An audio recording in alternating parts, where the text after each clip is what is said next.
నాయకులందరికీ నమస్కారం. కేంద్ర ప్రభుత్వం ఇటీవల ప్రవేశపెట్టిన ఒక ప్రజారంజక బడ్జెట్ గురించి ఇవాళ దేశవ్యాప్తంగా పెద్ద ఎత్తున చర్చ జరుగుతూ ఉంది. ముఖ్యంగా మధ్యతరగతి కుటుంబాల్లో,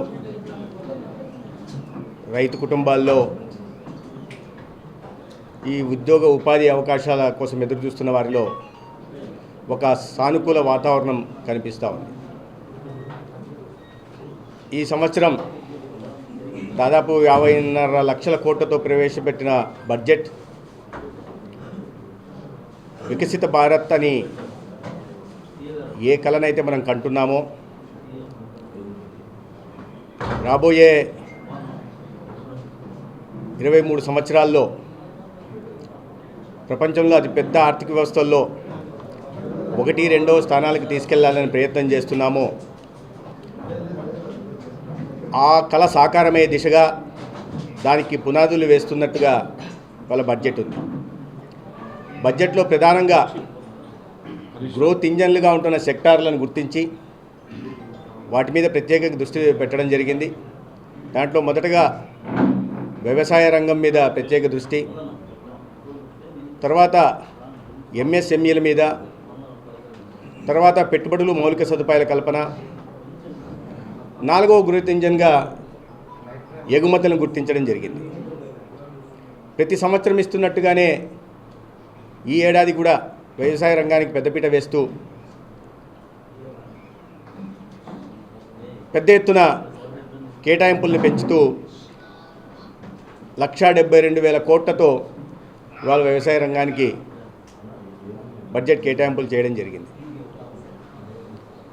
పిఎం కిసాన్ నిధికి కానీ, కొనసాగుతున్న పథకాలు, ఇప్పటికే కొనసాగుతున్న పథకాలైన ఫసల్ బీమా యోజనకి దాదాపు 13,000 కోట్లు, మళ్ళీ పిఎం కిసాన్ సమ్మాన్ నిధికి ఇప్పటికే 3,60,000 కోట్లు ఖర్చు పెట్టడం జరిగింది.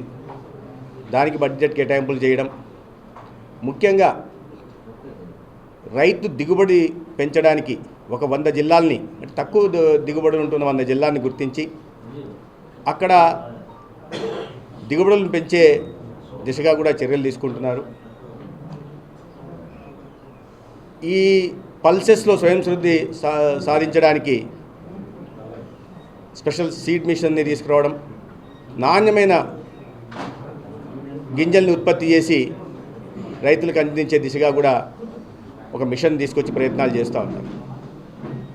కిసాన్ క్రెడిట్ కార్డులు, గతంలో రుణ పరిమితి 3 లక్షలు ఉంటే దాన్ని పరిమితి పెంచి 5 లక్షలు కేవలం పావలా వడ్డీకి ఇవాళ రైతులకు అందిస్తే 7,70,00,000 రైతులకి దాని ద్వారా లబ్ధి చేకూరుతూ ఉంది. యూరియా సబ్సిడీ మీద పెద్ద ఎత్తున కేటాయింపులు చేస్తూ దాదాపు 1,20,000 కోట్లు పెట్టడమే కాకుండా దిగుమతుల మీద ఆధారపడకుండా యూరియాని మన దేశీయంగా ఉత్పత్తి చేసుకోవడం కోసం అస్సాం రాష్ట్రంలో 12,70,000 మెట్రిక్ టన్నుల సామర్థ్యంతో యూరియా ప్లాంట్ స్థాపన కూడా తీసుకొచ్చి వ్యవసాయ రంగంలో స్వయం సమృద్ధి సాధిస్తూ దిగుబడులను పెంచుతూ లాభసాటి చేసి ఇప్పటికే గత 10 సంవత్సరాల్లో వ్యవసాయ ఉత్పత్తులు గతంలో $32 బిలియన్ విలువ చేసే ఉత్పత్తులు ఎగుమతులు అవుతుంటే ఇవాళ $49.5 బిలియన్ వ్యవసాయ ఉత్పత్తులు విదేశాలకు ఎగుమతి చేయబడుతున్నాయి. వ్యవసాయ రంగం మీద ఊతమివ్వడం ద్వారా గ్రామీణ వ్యవస్థకు కూడా పటిష్టపరిచే దిశగా ప్రయత్నాలు చేయడం జరిగింది.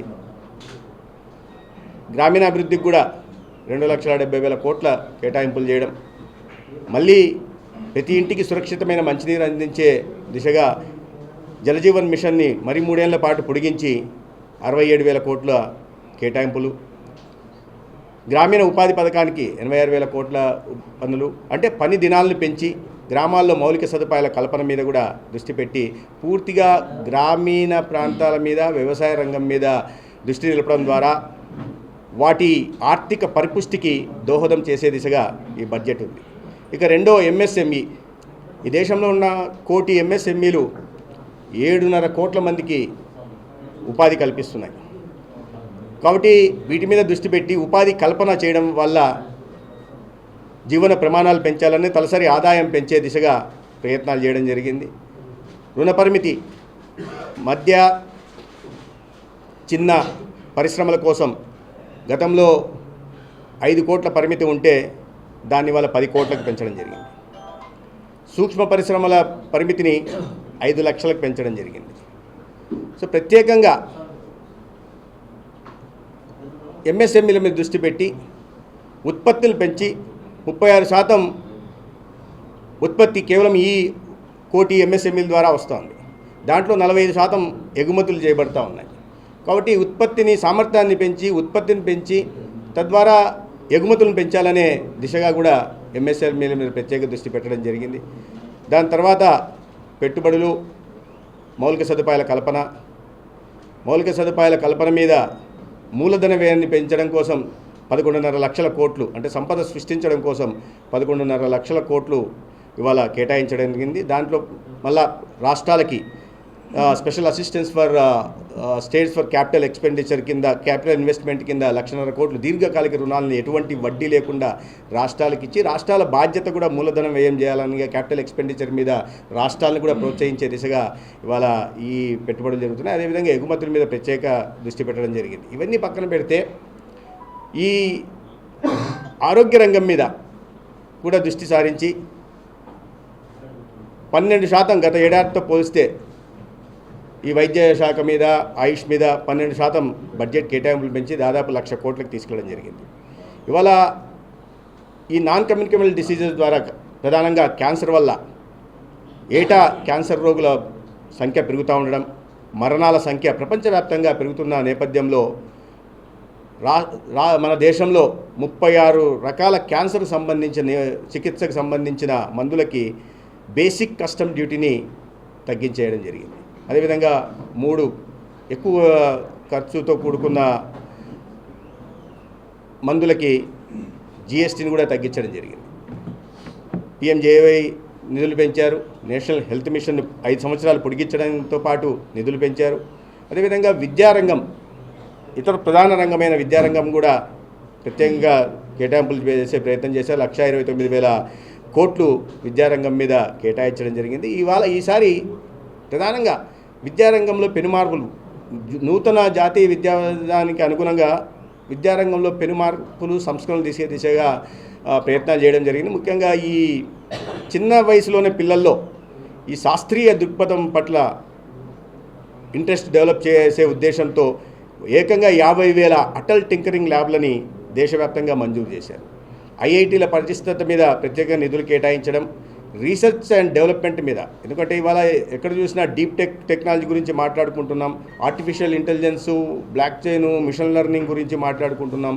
ఈ నేపథ్యంలో మన దేశం నుంచి కూడా యువతకు మేధో సంపత్తి కలిగిన యువతకి వీటిలో శిక్షణ ఇవ్వడం ద్వారా రాబోయే రోజుల్లో కొత్త ఇన్నోవేషన్కి భారత్ని కేంద్రంగా చేయాలని, కొత్త స్టార్టప్లకి కేంద్రంగా చేయాలనే ఉద్దేశంతో 10,000 కోట్లని ఈ రీసెర్చ్ అండ్ డెవలప్మెంట్ మీద ప్రైవేట్ రంగంతో కలిపి పెట్టుబడులు పెట్టాలనే దిశగా నిర్ణయం చేయడం జరిగింది. అదేవిధంగా స్టార్టప్స్ కూడా ఇప్పటికే స్టార్టప్స్ ఎక్కడి నుంచో ఇవాళ ప్రపంచంలోనే స్టార్టప్స్లో 118 యూనికార్న్స్తో భారతదేశం ఇవాళ స్టార్టప్లో ముందుగా ఒక హబ్గా తయారవుతూ ఉంది.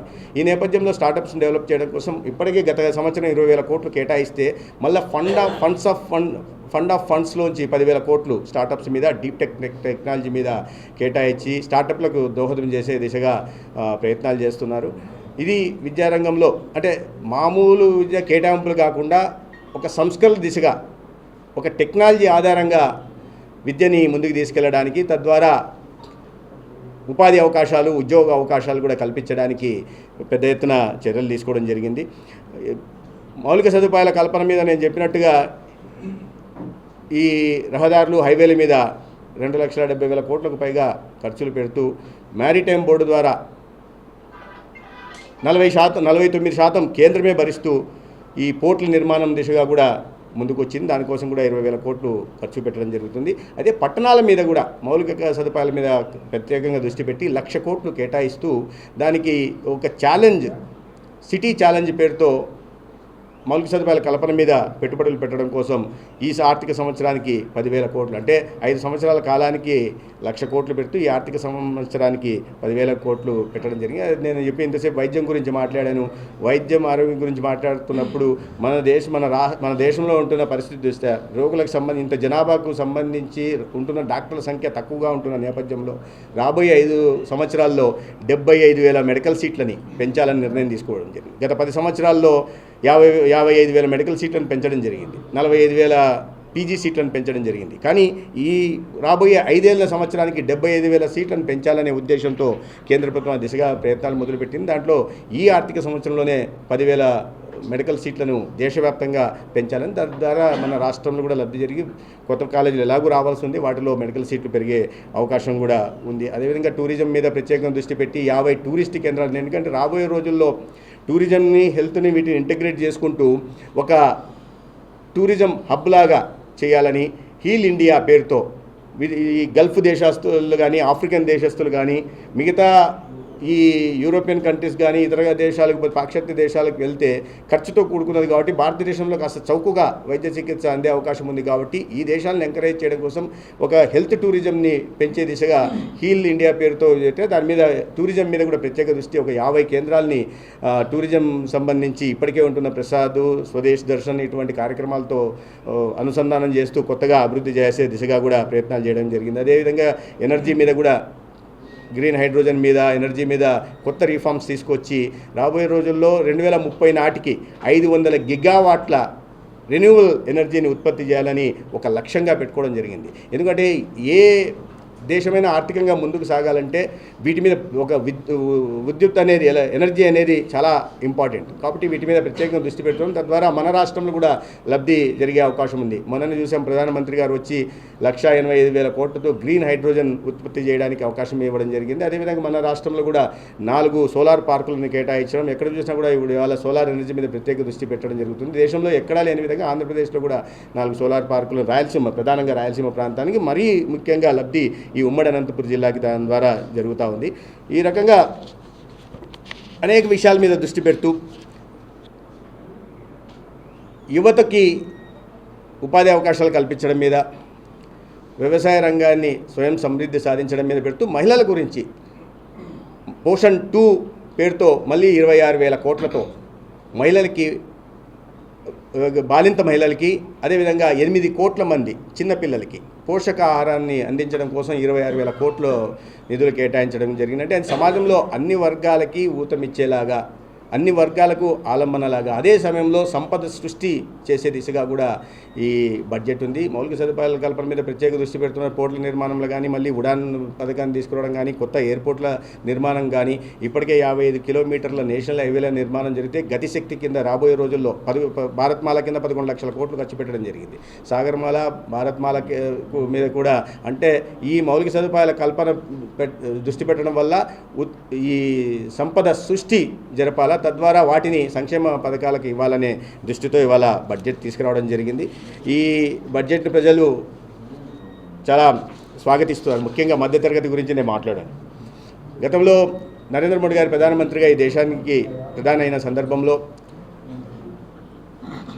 ట్యాక్స్ ఎగ్జంప్షన్ 1.5 లక్షల దాకా మాత్రమే ఉంటే దాన్ని 2.5 లక్షలకు చేసి, తర్వాత 5 లక్షలకు తీసుకెళ్ళి పర్సనల్ ఇన్కమ్ ట్యాక్స్ ఎగ్జంప్షన్ని, తర్వాత దాన్ని ఇప్పుడు 7 లక్షల నుంచి 12 లక్షలకి.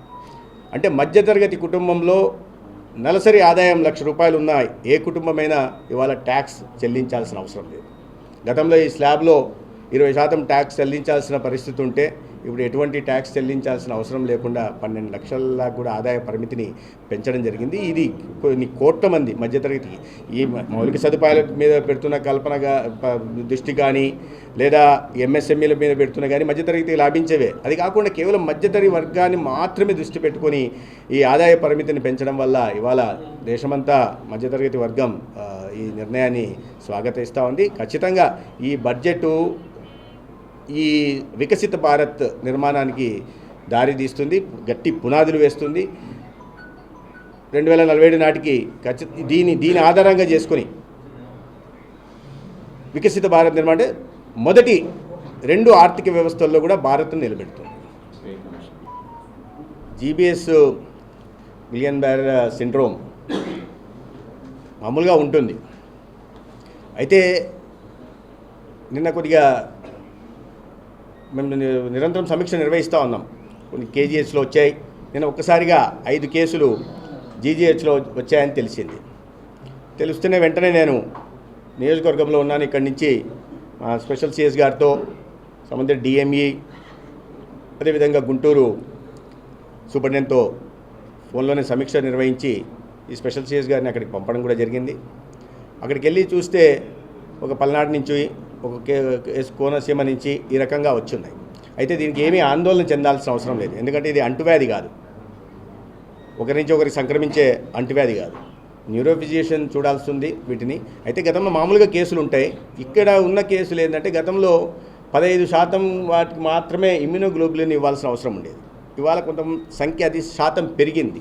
దానికి కారణాలు ఏంటనేది విశ్లేషించే ప్రయత్నం చేస్తున్నాం. ఇతర రాష్ట్రాల్లో కూడా మహారాష్ట్రలో కూడా మనకు మరణం సంభవించింది. ఆంధ్రప్రదేశ్లో కూడా ఒక ప్రైవేట్ కళాశాలలో ఒక మరణం సంభవించింది. వీటి మీదుగా ఇతర రాష్ట్రాలతో కూడా మాట్లాడుతూ విశ్లేషించే ప్రయత్నం చేస్తున్నాం. దీంట్లో ఆందోళన చెందాల్సిన పరిస్థితి లేదు. అందుబాటులో వెంటనే కావాల్సిన, ఎందుకంటే ఇమ్యూనోగ్లోబులిన్ దాదాపు 35,000 రూపాయలు ఖర్చు అవుతుంది. వాటిని దృష్టిలో పెట్టుకొని వాటిని అన్ని చోట్ల అన్ని జీజీహెచ్ల్లో సంబంధిత ఆసుపత్రుల్లో కూడా నిల్వ ఉంచాలని, ఏ పేషెంట్కి కూడా అవసరమైతే ఇమ్యూనోగ్లోబులిన్ లేకుండా పంపకుండా తీసే దిశగా కూడా నిర్ణయాలు తీసుకున్నాం. ఇది ఆందోళన చెందాల్సింది లేదు. ఎందుకంటున్నా అంటే ప్రపంచవ్యాప్తంగా ఈ జీబీఎస్ అనేది 1-2% ఉంటుంది. 1,00,000కి 1-2%. మన దగ్గర ఇప్పుడు అన్ని కేసులు కనిపించట్లేదు, ఒక 17 కేసులు మాత్రమే కనిపిస్తున్నాయి. కాబట్టి అంత తీవ్రత లేదు. అయితే మరణాలు సంభవిస్తున్నాయి కాబట్టి అప్రమత్తంగా ఉన్నాం, జాగ్రత్తలు తీసుకుంటున్నాం.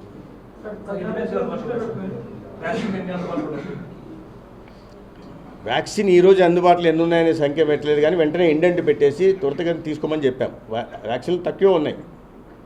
వ్యాక్సిన్లు అంతా అంటే మేము ఒక్కసారిగా దీన్ని అప్రమత్తంగా ఉంటున్నాం.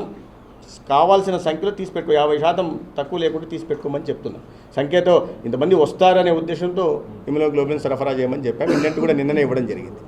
స్పష్టత ఇచ్చారు అచ్చెన్నాయుడు గారు, గౌరవ మంత్రి స్పష్టత ఇచ్చారు వాటి మీద. వాటిని పరిశీలిస్తున్నారు ఆ శాఖకు సంబంధించి. అంటే కొన్ని చోట్ల అధికారులు చెప్పడం కూడా జరిగింది.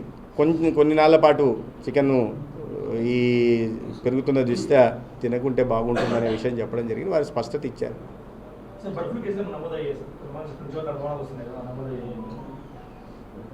అయ్యాయి కదా బర్డ్ ఫ్లూ కేసులు, కొన్ని మనుషులకు లేదు.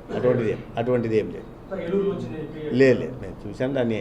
మనుషులకి దాన్ని బర్డ్ ఫ్లూ సంక్రమించినట్టు లేదు. వాళ్ళని చూసిన తర్వాత మాట్లాడాము. అటువంటిదే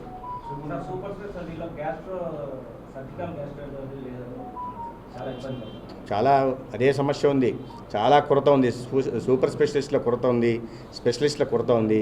నియామకాలు చేపడుతున్నాం. ఇప్పుడు వరుసగా నోటిఫికేషన్లు ఇస్తున్నాం. కింద స్వీపర్ దగ్గర నుంచి ఎఫ్ఎన్ఓ నుంచి ఎంఎన్ఓ నుంచి పారామెడిక్స్ నుంచి ఫార్మసిస్ట్ నుంచి నర్సింగ్ స్టాఫ్ నుంచి మెడికల్ ఆఫీసర్ల దగ్గర నుంచి చివరికి సిఎస్ వీళ్ళని కూడా తీసుకుంటున్నాం.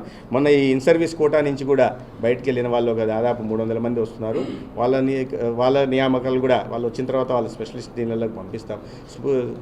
నియామకాలు చేస్తున్నాం. అసిస్టెంట్ ప్రొఫెసర్లు, అసోసియేట్ ప్రొఫెసర్లు, అసిస్టెంట్ ప్రొఫెసర్లు కూడా నియామకాలు చేపడుతున్నాం. కొరత బాగా ఉంది, అన్ని చోట్ల కొరత ఉంది. వాటిని తీర్చే దిశగా తీస్తున్నాం. హెచ్ఓడీలు అసలు చూడడం లేదు సార్. కేవలం వాళ్ళు హెచ్ఓడి మాదిరి ప్రవర్తిస్తున్నారు తప్ప సీట్లలో ఉండడం లేదు. ఏమన్నంటే జూమ్ మీటింగ్ అంటారు, లేదా క్లాసులు అంటారు. ఎన్నోసార్లు చూస్తాం. ప్రతిసారి జూమ్ మీటింగ్ ఉండదు కదా. హెచ్ఓడి పేరుతో ఎవరో జూనియర్ డాక్టర్లు చూస్తున్నారు. అక్కడ చాలా పర్యవేక్షణ లోపం ఉంది సార్. గవర్నమెంట్ హాస్పిటల్లో మాత్రం డాక్టర్స్ ఉన్నా కూడా చూడడం. దీంట్లో 2 ఉన్నాయి.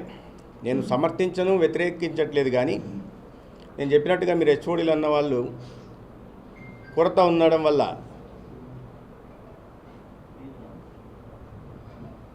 ఇదే హెచ్ఓడి ఒక ప్రొఫెసర్ ఉన్నారనుకున్నాం.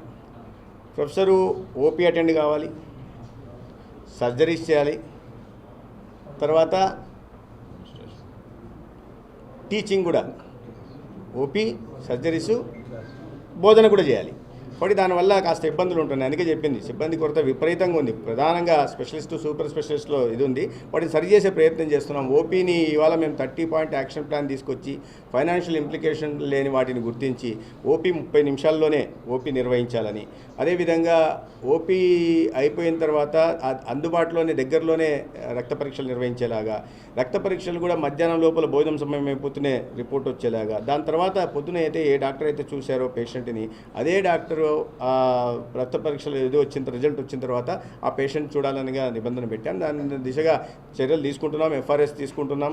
గతంలో చాలా ఉన్న వాటిని సరిచేసే ప్రయత్నం చేస్తున్నాం, కానీ చేయాల్సింది చాలా ఉంది. ఇంకా ఆ దిశగా చర్యలు తీసుకుంటున్నాను. అందుకని మీడియానే నేను ఒక ప్రామాణికంగా పెట్టుకున్నాను. ఉదయం లేస్తూనే నేను ముందు చదివేది పాజిటివ్ స్టోరీలు న్యూస్ పేపర్ కాదు. ముందు ఈరోజు ఏం వచ్చాయి నెగిటివ్, దానికి సంబంధించిన వాటిని వెంటనే సంబంధిత హెచ్ఓడీలకు పంపడం, సంబంధిత సూపరింటెండెంట్లకు పంపడం, దీని మీద సమాధానం చెప్పమండం. అంటే అప్రమత్తంగా ఉంటున్నాం, ప్రతిదీ వాచ్ చేస్తున్నాం. మీడియాలో ఏదన్నా నెగిటివ్ రిపోర్ట్ చేస్తే వాటిని, ఎందుకంటే ఏ మీడియా చేస్తున్నది కూడా ఒక మంచి ఉద్దేశంతో చేస్తుంది. మీరు ఇవాళ లేవనెత్తిన ఉద్దేశాలు ఎందుకంటే అక్కడ రోగులకు ఇబ్బంది పడుతున్నారనే ఉద్దేశంతో సరిచేసే ప్రయత్నం చేస్తున్నాం. కాదు సమయం తీసుకుంటాం. ఇంకోటి ఏంటంటే సార్, మెడికల్ స్టోర్లలో కూడా అనంతపూర్లో డ్రగ్స్ వచ్చింది, విచ్చలవిడిగా యాంటీబయాటిక్ టాబ్లెట్లు ఇస్తున్నారు. దీని మీద కొరత ఉంది. డ్రగ్స్ ఏడీ గారికి ఎన్నిసార్లు చూసినా. ఇంకోటి ఏంటంటే ఒక్కొక్క మెడికల్ స్టోర్కు 6 నెలలకు ఒకసారి 5,500 రూపాయలు అక్షరాల నా దగ్గర అన్ని ఎవిడెన్స్ ఉన్నాయి, మీకు ఇస్తా వీడియోతో సహా. ఇవ్వండి. 5,500 సంవత్సరానికి 11,000 రూపాయలు వసూలు చేస్తున్నారు. ఏమనంటే పై వాళ్ళకి ఎలా అంటున్నారు, ఆ పై వాళ్ళు ఎవరో మీకే తెలియాలి. పై వాళ్ళు అందరికన్నా పై వాళ్ళు ఈ ఆరోగ్య శాఖలో నేనే, అదే ఈ ఆరోగ్య శాఖలో నేనే. ఏ రోజున్నా ఒక అవినీతి ఆరోపణ వచ్చిందో, ముడుపుల ఆరోపణ ఏ రోజున్నా నా మీద వస్తే ఆ రోజున రాత్రి రోజు అనుకోండి రాజకీయంగా, కానీ చేస్తాను. దీని మీద మీరు ఖచ్చితంగా ఇవ్వండి. ఏ స్థాయిలో ఉన్నా యాక్షన్ తీసుకుంటాం. ఖచ్చితంగా ఆధారాలు ఇవ్వండి, యాక్షన్ తీసుకుంటాం. ఎటువంటి మోమాటం లేదు, ఉపేక్షించే పరిస్థితి లేదు. అందుకని మేము ఎక్కడ కూడా హాస్పిటల్ కూడా పెడుతున్నాం ఇవాళ. మీరు అందుకనే ఈ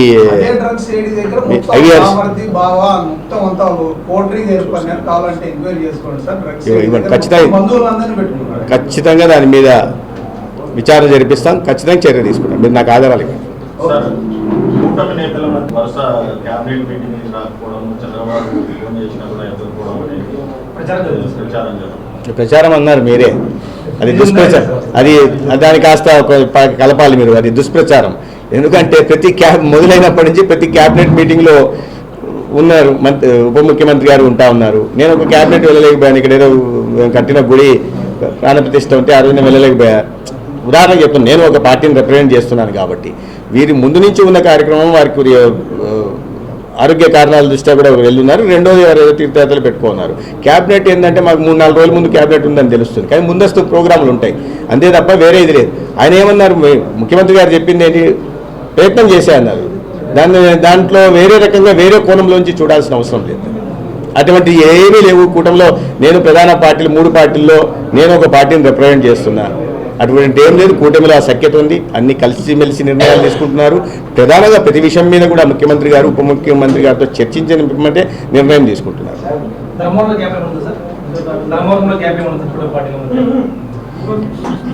ధర్మవరం అసలే లేదు, బయట లేదు, ధర్మవరంలో ఇవన్నీ దుష్ప్రచారాలు ఏం చిన్న ఇప్పుడు ఏదన్నా రాజకీయ పార్టీల్లో సైద్ధాంతిక విభేదాలు ఉంటాయి. మేము ఒక దీని మీద వచ్చిన వాళ్ళం కాదు. కామన్ మినిమం ప్రోగ్రామ్ పెట్టుకొని వచ్చాం, కానీ ఎవరు సిద్ధాంతాలు వారివే. ఇవాళ వైఎస్ఆర్సీపీ పార్టీలోంచి కొద్దిగా మంచి వాళ్ళు మిగతా వాళ్ళలాగా అందరూ కూడా ఘాటం కట్టలేం కదా. అటువంటి వాళ్ళు ఎవరినో వచ్చినప్పుడు కాస్త వ్యతిరేకత ఉంటుంది, క్షేత్రస్థాయిలో వ్యతిరేకత ఉంటుంది కార్యకర్తల్లో. అటువంటిది తప్ప పై స్థాయిలో ఏమీ లేదు.